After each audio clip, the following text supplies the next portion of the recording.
Hey, what's going on, guys? Pete with Auto Repair Tips. In this video, I'm bringing you another quick tip.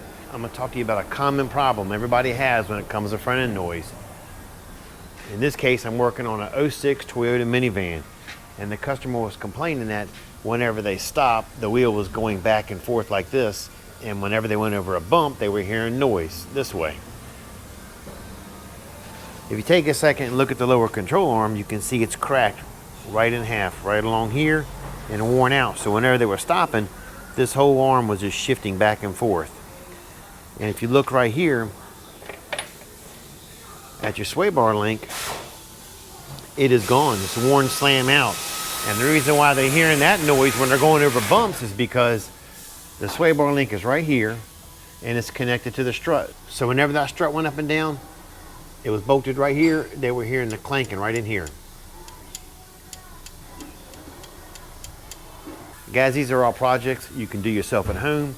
Just remember, if you do have to jack your vehicle up, use caution, use jack stands. Guys, that's it for this video. I appreciate you watching. Don't forget to like, subscribe, and leave a comment. Catch you later.